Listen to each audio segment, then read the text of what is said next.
A liturgia de hoje, ela é rica porque esse tempo já é rico em si próprio, né? Que é o tempo que o Senhor nos chama a estarmos preparados para recebê-lo. E hoje a liturgia nos dá duas figuras muito emblemáticas para toda a nossa história de salvação. Na primeira leitura nos dá a figura do profeta Elias, e no Evangelho nós percebemos a figura no final falando de João Batista. E o profeta Elias foi aquele que, apesar de todo medo, apesar de tudo, anunciou a Deus. Foi perseguido, foi perseguido acima de tudo, teve tantas dificuldades, mas anunciou a palavra de Deus. E Elias foi aquele que, se vocês lembrarem, no livro de Reis, foi aquele que sobe ao monte para se encontrar com Deus. E no monte veio fogo e Deus não estava lá. Veio furacão, Deus não estava lá. Veio terremoto, Deus não estava lá. E veio uma pequena brisa suave, e ali estava Deus. Elias nos mostra que é necessário estarmos atentos aos sinais, estarmos atentos à voz de Deus. E no Evangelho nós podemos perceber que eles estavam também no monte. Ao descerem do monte, os discípulos perguntaram a Jesus: que monte que eles estavam? Aqui acaba de acontecer aquela cena do Monte Tabor, da transfiguração, onde Cristo se transfigura diante dos três: Pedro, João e Tiago. E Pedro pergunta, a figura de Elias, de Moisés, né, aparece no Monte Tabor. Elias como profeta, Moisés como da lei. Ali está toda a nossa história da salvação resumida nesses dois homens que aparecem no Monte Tabor. E Pedro, nesse momento, ele pergunta a Jesus se poderia construir uma tenda para permanecer lá. E ele fica inclinado, ele fica de cabeça baixa, porque tinha muito medo. Ali ele não queria permanecer por causa da presença dos três: Jesus, Elias e Moisés. Eles estavam com muito medo de morrer, estavam com muito medo de ter esse encontro, mas ali percebemos que foi o dia do encontro com Deus, onde vem uma nuvem e fala: eis o meu filho muito amado. No monte é onde o Senhor vem falar conosco. E no monte é onde Cristo relembra a figura de Elias para os seus discípulos. A figura de Elias, o homem da escuta, o homem que anuncia, o homem que preparou o caminho. E antes do Filho do Homem viesse, era necessário que Elias retornasse. E por isso que na primeira leitura nós percebemos que quem escreve não é escrito no tempo do livro dos Reis, é escrito no tempo bem posterior, no livro do Eclesiástico, porque o povo de Israel esperava o retorno de Elias. Por isso que começa aqui falando: o profeta Elias surgiu como fogo e sua palavra queimava como uma rocha. Fez vir a fome sobre eles e no seu zelo reduziu-os a pouca gente. o céu se fechou e ele foi elevado. E por ele ter sido elevado, ele não ter morrido, eles esperavam o seu retorno. Por eles não terem visto Elias morrer, eles esperavam que Elias retornasse, para Elias preparar o caminho daquele que viria, para que Elias preparasse o coração de todo o povo para receber o próprio Filho do Homem, o próprio Deus.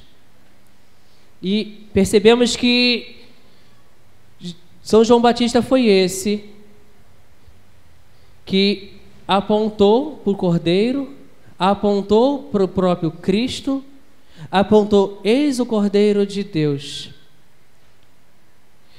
Nesses dias a gente vem caminhando um pouquinho com São João Batista. Nas liturgias desses dias, se vocês estão participando da Santa Missa, teve um dia, anteontem, que começa o Evangelho dizendo: João Batista é o maior de todos os homens nascidos de mulher. Por quê? Você já se fez essa pergunta? Por que João Batista é o maior dos nascidos de mulher? Maior homem dos nascidos de mulher? Porque comemoramos, é o único santo que nós comemoramos o seu nascimento e o seu martírio? Vocês já se perguntaram o que João Batista tinha de diferente de todos os outros homens? Será que é porque João Batista teve um encontro com o Senhor já no seio materno de sua mãe, no qual ele se encheu de júbilo e saltou dentro do seio de Santa Isabel? Será que era por isso? Mas uma pergunta que me fica é que quantos de nós tivemos encontro com o próprio Cristo, tivemos a experiência com o próprio Espírito Santo e não fazemos o que João Batista fez? Então eu chego à conclusão que não foi exatamente pelo esse encontro que João Batista era o maior dos homens nascidos de mulher. João Batista é aquele que, acima de tudo, se rebaixou para fazer a vontade de Deus. Que ele cresça e eu diminua. Ele foi aquele que, se você for pegar a figura de João Batista na Sagrada Escritura, foi aquele que comeu gafanhoto, foi aquele que vestiu pele de camelo, foi aquele que viveu no deserto. Foi uma vida austera, uma vida de renúncias. Eu acredito que, por exemplo, gafanhoto não seja nada, um gosto nada agradável. Eu acredito também que o camelo é um animal fedorento. Pelos filmes que eu já vi, eu nunca tive contato com um camelo, mas pelos filmes que eu já vi, pelos diversos documentários que eu vejo, quando as pessoas chegam perto do camelo, faz aquela cara de... Porque o camelo é um bicho fedorento. E São João Batista é este que se reveste com pele de camelo. Ele é este que come gafanhoto. É este que está no deserto, não quer aplausos. Ele quer simplesmente estar à escuta de Deus. É aquele que preparou o caminho de que forma? Pregando a conversão. Isso que nós cantamos no Salmo Responsorial. Convertei-nos, ó Senhor, resplandecer a vossa face e seremos salvos. A partir do momento que o nosso querer, que tanto nós cantamos aqui no início, eu quero reconstruir, sim, eu quero, o nosso querer seja moldado pelo próprio Cristo, a partir do momento que o nosso querer, a exemplo de São João Batista, seja um querer totalmente divino, para que nós possamos viver assim como São Paulo nos diz: não sou mais eu que vivo, é Cristo que vive em mim. É Cristo que vive em nós a partir do momento que nosso querer seja um querer todo de Deus. E quando eu cheguei aqui nessa casa, eu estava com esta frase mesmo, né? Que queres de mim, Senhor? E esse é meu lema de ordenação diaconal. Que queres de mim, Senhor? Que saiamos daqui no dia de hoje perguntando ao Senhor: que queres de mim, Senhor? Enchei as talhas de água. Que queres de mim, Senhor? E eu diminua. Que saiamos daqui no dia de hoje com essa certeza que é o Cristo que cresce em nós. É Cristo que vai derrubar aquele muro onde nós devemos crescer naquelas virtudes que nós colamos naqueles muros, para que nós possamos encher essas talhas que são os nossos corações, e hoje se encontram vazios, sem sentido. Nós perdemos a esperança, achando que o mal é maior do que o bem, achando que o pecado venceu. Quantos de nós estamos aprisionados, presos aos nossos próprios pecados, presos às nossas próprias limitações, e achamos e colocamos limites na ação de Deus. Mas o Senhor hoje quer que nós nos entreguemos a Ele, confiemos nele, confiemos na sua esperança, esperemos nele, que Ele encha essas talhas de água, reconstrua um novo homem, reconstrua uma nova mulher, totalmente nova, totalmente novo.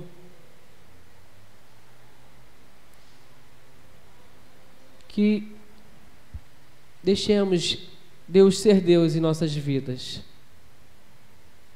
O que o Senhor nos pede no dia de hoje, nessa liturgia de hoje, como sinal de conversão, é querer nos voltar para Deus, querer que Ele cresça em nós, querer que Ele venha dar-nos auxílio, venha sobre todo o nosso pecado, venha sobre todas as nossas limitações, que queiramos acima de tudo sermos santos.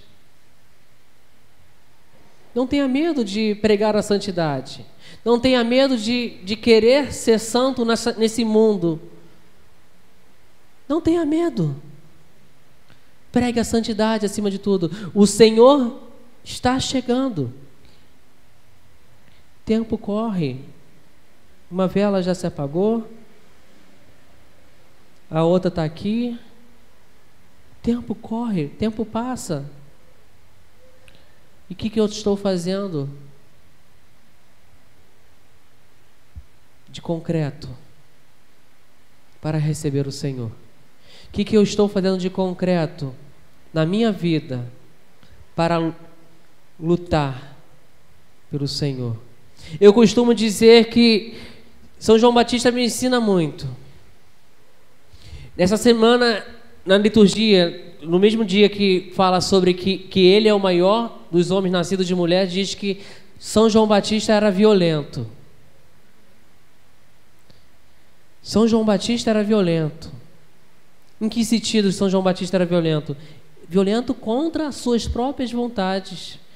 Ele foi moldando as suas próprias vontades, fortalecendo as suas próprias vontades para lutar contra o pecado. E se você não tiver forças para lutar contra o pecado, eu costumo dizer para muitas pessoas: o céu são dos medrosos. O céu é daqueles que têm coragem de fugir diante das tribulações, diante das tentações. Não tentemos lutar sozinhos. Moldemos o nosso querer para perceber que o Senhor está conosco, o Senhor está a lutar conosco, mas não tentemos enfrentar com tudo, porque o tombo é maior. Tente fugir, queira fugir. O céu é dos medrosos. Quantos santos fugiram? Se você ler várias histórias de santos, fugiram das tentações, não tentaram dialogar com as tentações. O nosso problema é que a gente dialoga muito. Mas o céu é dos violentos, aqueles que têm coragem de fugir, aqueles que têm coragem de estar na presença do Senhor. Que possamos ficar, então, de pé nesse momento.